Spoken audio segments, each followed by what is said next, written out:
Okay, so Eric, if you were a betting He man. loves the news, doesn't he? I would have bet he probably learned his lesson. And I would have lost my money because there he goes again. You really would With have the bet that he DUI. learned his lesson? He went to prison, jail for a little bit. He's been brought back before. He's been publicly excoriated, humiliated, rammed hard by judges who said, look, we're not going to tolerate it anymore. You would think some level of maturity would evolve just with the simple chronological advancing of age. And sure enough, last week I popped open what you sent me and I couldn't believe it. Just couldn't believe it. I think in your mind you're looking at it and you're thinking, okay, well, I know that most guys would get it together after these warnings or what have you, but I think Mandy and I come from a place where, of course, he got arrested again because the avoidance from the start of him having any sort of meaningful consequence to the 3 rape allegations, there was no other trajectory in our mind. The only reason I think that he keeps getting maybe arrested, or especially his last time, but is because the spotlight's on him. I think in a normal circumstance, somebody like him would get to avoid going back to prison or going to prison at all. He might have been able to get out of that were it not for the victims speaking up and their families, were it not for it being in the press, for the things that we've said and done about it. Is it wrong? I feel so cynical saying that, but it does not surprise me one bit. No, I think you're right. That he thinks he can do whatever he wants. Well, think about how many times he's gotten away with it. If they caught him on this one, it wasn't probably the only time. Think about from the last time to this time, how many times he's done it, consumed alcohol and drove a car. And I'm starting to believe that this is just the floor for this guy and not the ceiling. And if the law enforcement and the courts are not careful, this guy's behavior is going to escalate. And it's going to be a very, obviously rape was the worst thing in the world other than murder. But this guy's heading on a bad path that's going to end really dangerous for a lot of people, including himself. Yeah, so, okay, for background, Bowen Turner, who's a thrice-accused rapist who got, I have to say that, thrice-accused every Mandy's single time. phrase. I love it. I love it.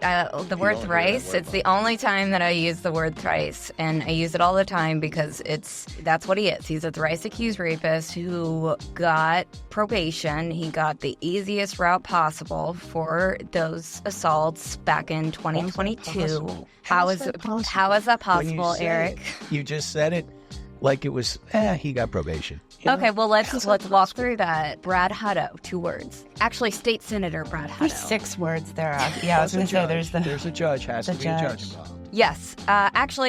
Many words involved. Okay, so we have a state senator who's very powerful, who's from Orangeburg. He was the minority leader. I don't know if he still is. He's been in politics for freaking ever. The most important thing to know about him is he has a lot of pull in the state house when it comes to who elects judges.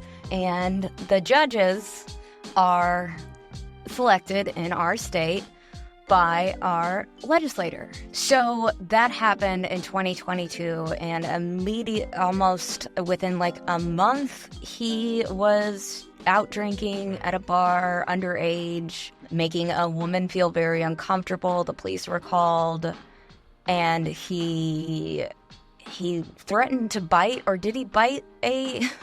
So it was during COVID, or right after COVID, I guess, when people were still putting masks on, and just as a matter of policy. So they tried to put a mask on Bowen, and he said, if you come anywhere near my face with that mask, I'm going to bite your effing finger off.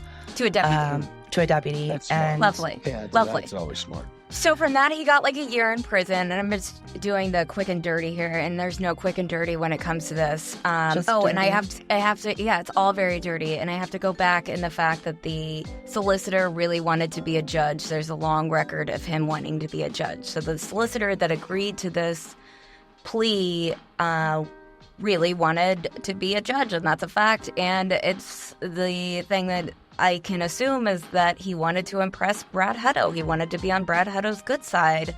And that's the only reason in the world I could consider for a solicitor to agree to the plea that he agreed with Bowen. Because Bowen also, we have to go back, while he was out on bond for one of the alleged rapes, he allegedly raped Chloe. Bess in 2019. So he has this history, this very, very long and horrific history of not listening to the law, not following the law, and even when he's in trouble, still endangering other people. In one of our episodes, we dissected like all of the chances that the system gave this guy, and there were so many. So then you fast forward to episode 71.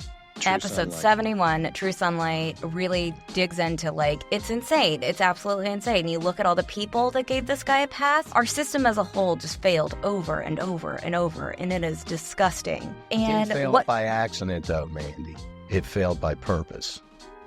What do you mean by that? Because this guy had the right lawyer, the right set of circumstances with a judge and a prosecutor. A normal person that's accused of rape 3 times, they're not getting this benefit of the doubt. This is a very targeted outcome in a small jurisdiction that, you know who to hire, when the judge needs to come in the circuit or be there so you can get this kind of sentencing. I wouldn't get this kind of result if I was a man accused of, alleged raping 3 different women. It's just, this was a targeted outcome. I mean, you pay for it, you get it.